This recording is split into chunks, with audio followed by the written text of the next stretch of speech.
the tweed hat. He's finally done it at the age of 73. He's won the Kentucky Derby. Ferdinand, the unofficial winner of the Kentucky Derby. The unofficial second, Bold Arrangement, the English horse. And the unofficial third, as I saw it, was Broad Brush from Maryland. A photo for third, however, and everything still unofficial. What a horse race it was. 2:02 and 4/5, well off the track and race record of the great Secretariat, 1:59 and 2/5. Bill Hartack, this was a cavalry charge coming down right about here. Yes, it sure was. It looked like Snow Chief had a lot left turning for home, but then here came the stampede. I'll tell you one thing, that horse Badgerland ran a terrific race. He was completely wiped out leaving the gate, and of course Ferdinand going around this turn by me was absolutely last. Had a good trip in the race. Broad Brush ran gamely, and the Invader from England also ran a heck of a race, but Ferdinand was just too good for him. He certainly was today, and by the way, the dosage index has held up once again. Not since 1927 has a horse with a dosage index of more than 4 won this race. Snow Chief, the favorite, had an index of 5.0. So there was the finish, and here is Snow Chief being ridden back by jockey Alex Solis. Let's go to Charlesy now. Nobody can imagine how much pleasure I get out of doing this interview right here with Bill Shoemaker, lucky number 4. How does this one feel, Bill? This feels better than any of them, really. So happy for Charlie and happy for myself. Yes. The pace set up for you well, yes? Yes, I got pinched back in the beginning, but it didn't bother me. I just took my time, and he ran a great race. Does this one feel better than any of the others? You betcha it does. Congratulations, Bill Shoemaker. He said it's the big ones that keep him going, and that's a record that'll stay for a long time. Jim. Okay, again, the results still unofficial. Ferdinand, Bold Arrangement, no, and Broad Brush, no sign of an objection as yet. The jockeys will have to weigh in to see that. Hello, and welcome to Litter Lesson. The last time he saw the winner's circle at the Kentucky Derby, 1965 with Lucky Debonair.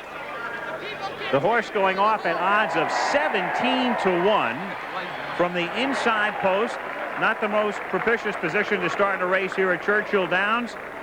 Laid back early, but there is Bill Shoemaker in the winner's circle for the 4th time. Again, Eddie Arcaro and Bill Hartack, the winningest Kentucky Derby jockeys, each with 5 victories apiece. So Ferdinand, trained by Whittingham, ridden by Shoemaker, a well-beaten 3rd in the Santa Anita Derby a month ago, is the winner here. Let's go to Jack Whitaker. All right, thank you very much. I've got Alex Solis here on Snow Chief. Did you have any problems? Well, leaving the gate, he stumbled a little bit, and in the backside, got bumped around very good from the 2 horses that was inside of me, and in the quarter pole, he got very, very tired. He did get a little tired. Yeah, he got. Well, good ride anyway. Glad you're back safely, Alex. Thank you very much. All right, back to Al. All right, Jack. We have an isolated replay now of Ferdinand. Interestingly, Bill Hartack, this race started out as if it was made to order for Snow Chief. He appeared to be exactly where he wanted to be, and nobody was looking at Ferdinand early on. No, as we look back at this ISO, Shoe comes out of number 1. And a good point is that number 1 is not bad.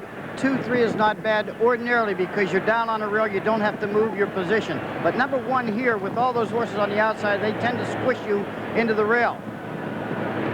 Shoe, this is Shoe, and his horse seems like he's really running off with him. He's been working well around here, and he does end up last around this first turn.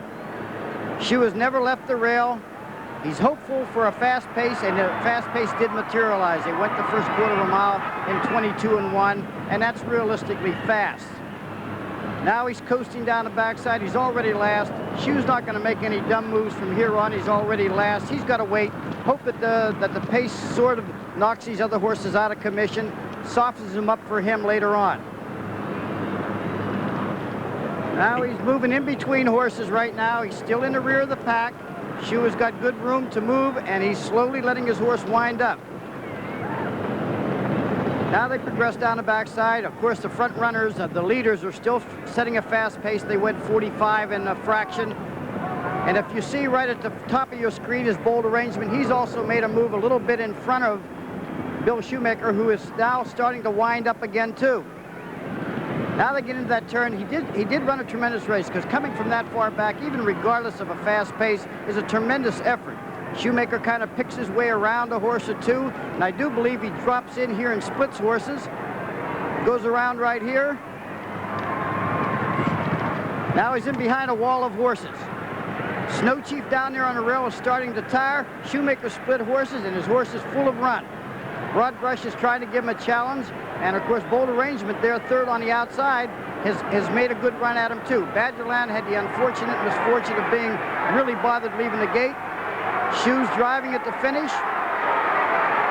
and he tears him up. You know, you may wonder why they call him the legendary Bill Shoemaker. It's not only because he's venerable and he's 54 and he still is riding, but what a masterful ride by Shoemaker, and it was really pointed out when we had Ferdinand isolated. Well, sometimes when you get a jockey with a lot of experience, he didn't panic when he was back there last, picked his way around the turn, down the backside, and of course splitting those horses, turning for home, that's something you want to do. Even if you're on the best horse, you want to take every advantage. You get 17-1 on Shoemaker, and you get 37.40 back at the win window, 16.20 and 8.60.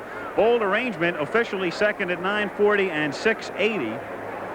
And finishing third, number 6, Broad Brush at 6.20. So William Shoemaker, Willie the Shoe, coming east from California. Again, his horse Ferdinand, third a month ago in his last start to Snow Chief in the 1 1/8 Santa Anita Derby. A different story today. And what was it Shoe said to Jack Whitaker in the paddock before the race? He said, if the horse feels as good as I do, it's going to be Sunday. It was Sunday. And there is the official order of finish. Ferdinand, Bold Arrangement, Broad Brush. Rampage closed fast as he normally does, but was fourth.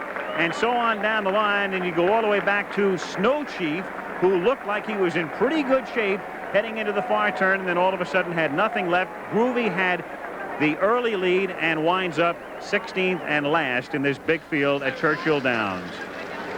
Bill Shoemaker and Ferdinand, winners of the Derby. Our world. The heartwarming parts about these big races is the presentation ceremony and the after-race excitement. Let's go back and join in with it. Say, the rider on Snow Chief, that there was no excuses. He did get bumped early, but he had him in good position at the top of the stretch, and he seemed tired. I talked to Mel Studi, the trainer, a little bit later, and he thought there were no excuses either, and apparently the colt came out of it undamaged. Jim? Okay, thank you very much. And now we're up as the horses led away. We're up on the presentation stand, and it is a happy group here as always as we look at the official prices. Ferdinand, 37.40, 16.20 and 8.60. Bold Arrangement, 9.40 and 6.80, and Broad Brush, 9.20 to show. A lot of people are going to take a lot of money home from Churchill Downs and other places this evening. Now here we are. Right next to me is Bill Shoemaker, the winning jockey. Mr. and Mrs. Howard Keck, the owners, right here. Charlie Whittingham, the trainer.